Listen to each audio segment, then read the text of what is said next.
Hello मंडळी, रुचकर रसोई आणि ब्लॉग्समध्ये तुमचं स्वागत आहे। आज मी तुम्हाला कोथिंबीर वडी कशी करायची ती रेसिपी दाखवणार आहे।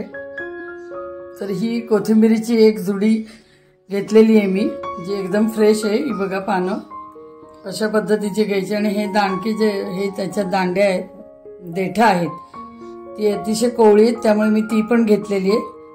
थोडासा कोथिंबीरीच्या जुडीचा शेवटचा भाग मी घेतलेला नाहीये। अशी एक जुडी मी कोथिंबीरीची मध्यम आकाराची घेतलेली आहे।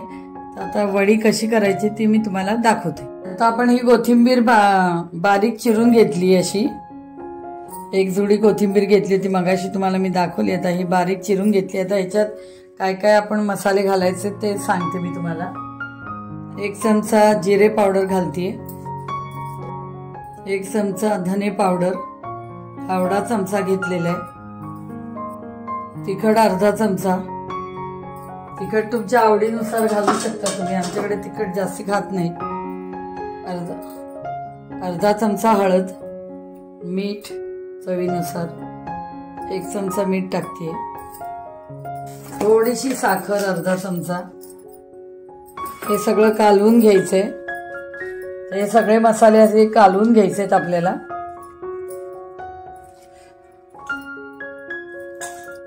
थोडंसं तेल घालायचंय आणि आता त्याच्यामध्ये डाळीचं पीठ घालायचं।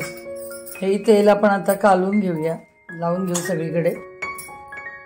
आणि आता डाळीचं पीठ घालायचं।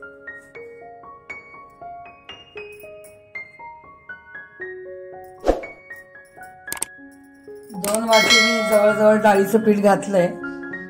कमी वाटलं तर पुन्हा घालून घ्यायचंय। हे असं मिश्रण सगळं कालवायचंय। अजून मी थोडं पीठ घालतीये, साधारण 3 वाटी पीठ मला लागलंय। आता थोडं पाणी घालून हे मिश्रण एकसारखं करून घ्यायचं। थोडंसंच पाणी घालायचं, जास्ती नाही, कारण कोथिंबीरीला आधीच ओलावा असतो। घट्टसर मळून घ्यायचंय। पिठाचं प्रमाण बरोबर झालं पाहिजे, अति कमी पण नाही आणि जास्ती पण नाही। जेव्हा आपण पाणी घालतो थोडंसं, आता मी पुन्हा पाणी घालतेय, तर आपल्याला कळतं की आपलं पीठ कमी झालंय का जास्ती झालंय, ते त्याप्रमाणे वाढवायचं। अति जास्ती पण पीठ होता कामा नये डाळीचं, तर तुम्हाला पीठ घालायला लागणार आहे। मध्यम आकाराची जोडी असल्यामुळे पीठ मला बऱ्यापैकी लागतंय। पुन्हा थोडी पाणी घातलंय मी। आता बरोबर झालंय हे बघा, असं घट्ट मळून घ्यायचंय आपल्याला, म्हणून थोडं थोडं पाणी घालायचंय। इतपत घट्ट झालं, अजून थोडंसं पाणी घालते मी। एकदम पाणी घालायचं नाही, चांगलं मळून घ्यायचंय। अशा पद्धतीने बेसन लागलं पाहिजे। हे बघा, अति जास्ती पण बेसन नाही पाहिजे, डाळीचं पीठ घातलं गेलं नाही पाहिजे। ह्याला साधारण मला 5 वाटी पीठ लागलेलं आहे। तर अंदाजाने ते प्रमाण घ्यायचंय आणि असं पीठ लावल्यावर हे अशी कोथिंबीरीचं मिश्रण असं दिसलं पाहिजे, या पद्धतीने असं घट्ट भिजवून घ्यायचंय। आणि आता आपलं हे झालेलं आहे, तर पुढे काय करायचं सांगते। तर ही मी चाळण घेतलेली आहे, ह्याला मी तेल लावून घेते। आपल्याला आता ह्या कोथिंबीर वड्यांचा रोल करायचा आणि वाफवून घ्यायचा आहे। त्यासाठी मी कुकर इथे पाण्याचं तयार केलंय, त्याच्यावर ही जाळी ठेवलेली आहे, खाली पाणी आहे आणि ही जाळी मी अशा पद्धतीने ह्याच्यावर ठेवणार आहे। आपण आता रोल तयार करून घेऊया।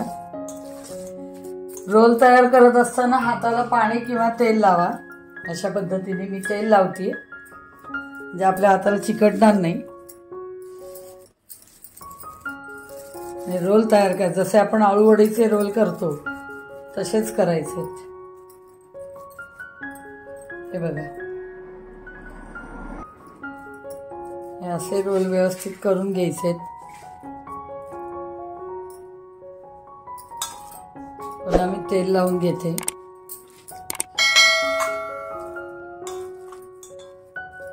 असं असं फिरवायचं.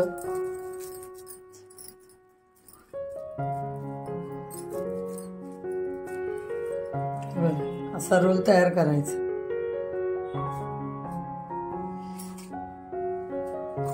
हातात असा पिठाचा गोळा घ्यायचा, आधी गोल करून घ्यायचा आणि मग असा लांबडा करायचा. हे बघा, असा मी गोल केला, मग असा लांबडा करा. हे बघा,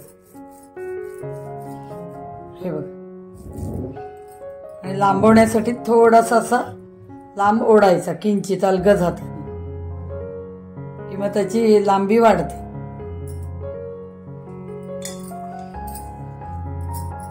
तर हे मी लावून घेते. कुकरला उकडत ठेवते मी, वाफवून घेणार आहे. हे सगळे रोल आता वाफवून घेते, न शिटी लावता.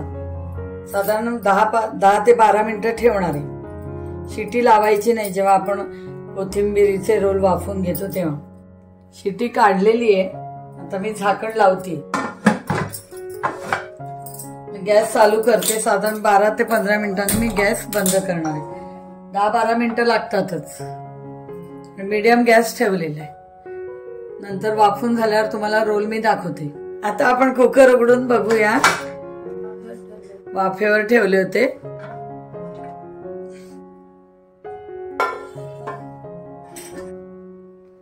किती सुंदर शिजलेत आपले रोल. न शिटी लावता वाफेवरती मी ठेवले होते.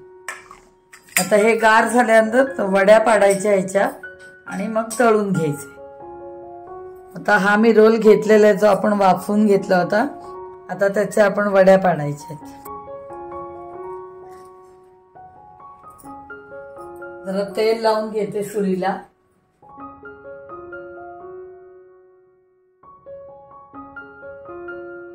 आता आपण वडी कापून घेऊया.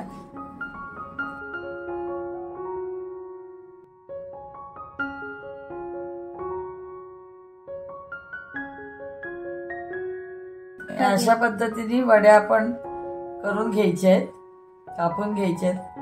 हे बघा. आणि आता आपण ह्या डीप फ्राय करायचे.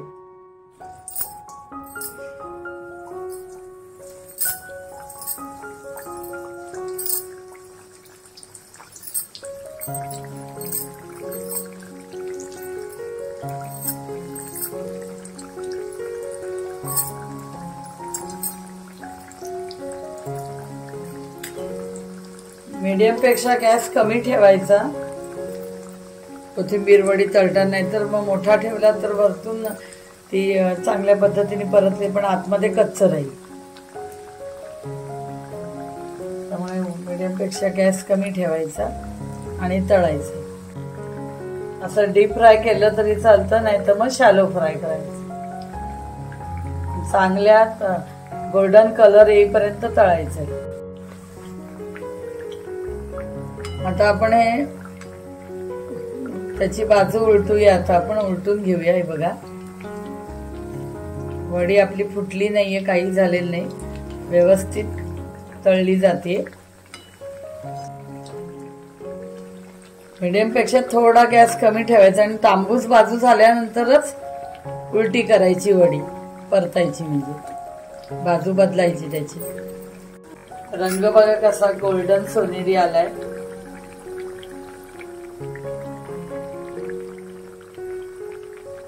घरभर कोथिंबिरी वडीचा खमंग वास सुटलाय. कोथिंबिरीची भाजी पण सुरेख लागते, ती पण मी तुम्हाला दाखवणार आहे. तर आपण ह्या वड्या काढून घेऊया. हे बघा, असा गोल्डन ब्राऊन कलर झालाय.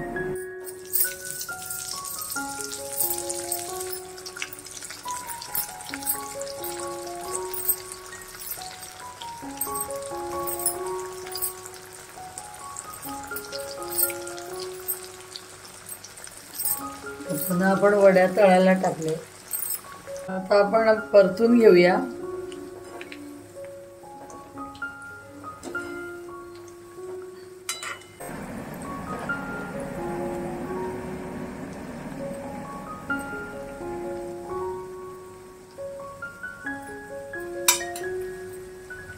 अशी गोल्डन ब्राऊन झाली पाहिजे दोन्ही बाजूनी. मीडियम पेक्षा गॅस कमी करायचा आणि मग तळायची.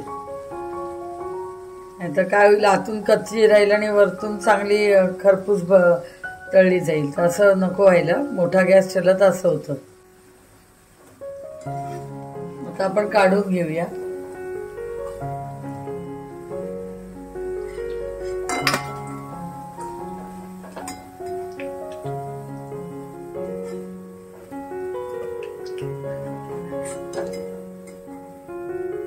आता मी तुम्हाला सर्विंग बाउल मध्ये काढून दाखवते.